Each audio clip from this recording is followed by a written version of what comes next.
Oh, greetings, fellow humans. This is the first of my reviews of the 1959 original Twilight Zone. For those of you who were around for my Outer Limits Season 1 reviews, this is going to be a little bit different. For one thing, obviously I'm in a different spot. I'm going to try this out, see if it works for me. If not, we'll go back to the couch. Secondly, since every episode of the Twilight Zone is half an hour long instead of, a full hour, I'm going to try to squeeze 2 episodes in with every episode of this. So, we'll try that. And third thing is I've seen the Twilight Zone, many, many times. I'm way more familiar with it than I am the Outer Limits, so maybe I'll dive a little bit deeper. I'm not sure. We'll see how it goes. The Twilight Zone is a really special show to me, and Rod Serling has always been something of a personal hero. But without further ado, let's get to it, shall we? Oh, I'm feeling very depressed. It is an area which we call the Twilight Zone.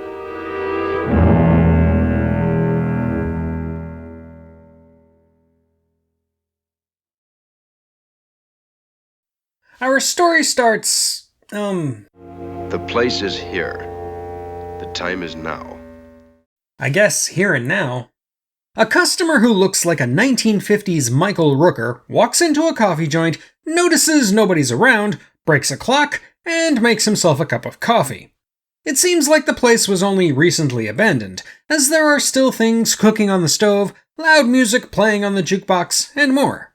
What's even weirder is the customer doesn't know who he is, nor does he seem terribly bothered by that. The guy starts to wander the town and can't find anyone, so like everybody who finds themselves alone in the world, he starts to talk to a mannequin. Unfortunately, she finds him incredibly boring. Just then the phone rings, so he runs in like Clark Kent only for nobody to be on the other end. He then takes an inordinately long time to realize the operator is a recording. Operator, look, I just wonder if anybody down there could tell me. Please make sure that you have the right number. Operator, Dialing it correctly. operator, will you listen to me, please? Which doesn't stop him from trying to talk to her. He checks the phone book. For the youngins out there, a phone book was a thing we used to have that would basically just dox everybody, telling you where they lived and what their phone number was. They even handed these things out for free. The guy, obviously distressed, forgets how phone booth doors work and then goes to the police station. After getting briefly aware that he's in a TV show, I wish I could shake that crazy feeling of being watched. Listen to. he nearly locks himself in jail and then runs around in a panic, shouting the episode's title. Where is everybody? He calms down, gets himself some ice cream, and passes the time by quoting Dickens to his reflection, utterly convinced he must be dreaming. He then goes looking for reading material, but all books these days look the same to him. You freaks! All of you. All of you freaks! Mutations! He then tries to find a way to make tic-tac-toe even worse, beats himself, and eventually thinks about taking in a Rock Hudson movie. Here and now. This helps him remember that he's in the Air Force. Not that it helps very much. I am in the Air Force! He runs to the projection booth, which is empty, hits his own reflection, and pulls a George Bailey around town, only without the Christmas cheer. Totally freaking the flip out now, he starts hitting a street crossing button, which leads to the big reveal. He's an astronaut in training for a mission to the moon, having been left isolated in a tiny capsule for so long that his mind has snapped. I'm having a hard time imagining how audiences must have reacted to this back in 1959. It's an anxious little puzzle that does a good job capturing the mental strain of solitary confinement, and I like the subtle touches like the broken clock. For an introduction to the show, it's pretty good, easing audiences into the psychological themes and twist endings to come. I like it, but there's not much to it. This is an absolutely hysterical town, and I'm growing very fond of it. Barbie dressed for swim and fun is only $3. Her lovely fashions range from $1 to $5. Look for Barbie wherever dolls are sold. Our second episode begins with a knockoff Robbie the Robot being peddled by Lou Bookman, a commonplace, nondescript pitchman in his golden years. We see him being watched by Mr. Death. Oh, that guy is Death? No wonder he didn't want to close the Amity Beach. Back at his apartment, Mr. Death confronts Lou but is deliberately vague about who he is and what he's doing. Lou lives alone, but has befriended a group of local children, including little Maggie, who pops in to have her toy fixed and demonstrates that she can't see Mr. Death.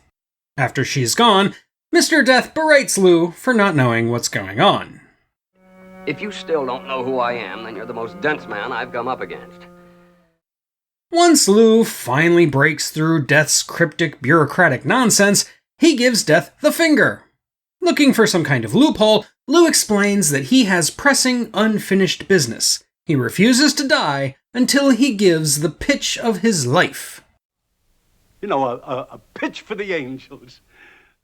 He further explains that he wants to do this to make the children happy. Yes, I've always had quite a fondness for children, you know. Yes, that's all here in the record. It was a more innocent time, the 50s. Anyway, Death grants Lou an extension due to the strength of the old man's sulking, and then Lou shows him out. Immediately after closing the door, Lou decides to quit being a pitchman altogether, but Death warns him that there will be consequences. Shortly afterwards, 8-year-old Maggie is hit by a car and finds herself in critical condition. Not only that, but she can now see Mr. Death, because she has been chosen as his alternate victim. That night, as little Maggie's life hangs in the balance, Death returns and Lou delivers his pitch for the angels, attempting to sell his entire stock to Death himself. During the following montage, an oddly consumer-hungry Death buys it all, missing his midnight appointment with Maggie. Lou then literally sells himself as slave labor. This qualifies as a pitch for the angels, and so he and Death walk away together into the night. In the interests of full disclosure, when I was a teenager, I did write one of my earliest and best short stories based on this episode, only because I really wanted to improve on it.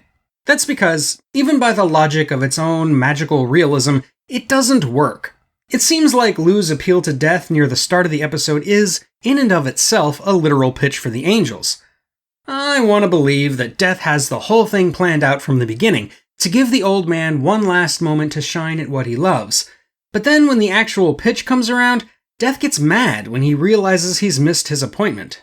And let's not even get into why Death would be interested in material possessions or why he'd have money on him.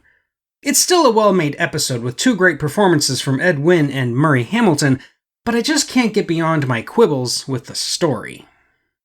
And that's all I have on Where Is Everybody and One for the Angels. Now, as always, do all those YouTubey things, check out my Patreon, and all that other good stuff. But until next time, this is the Unapologetic Geek telling you to never be ashamed of what you love, as long as you're not hurting anybody. Mr. Bookman, I have the very odd feeling that you're taking advantage of me. Oh, you have? Well, that's a pity. Because I am.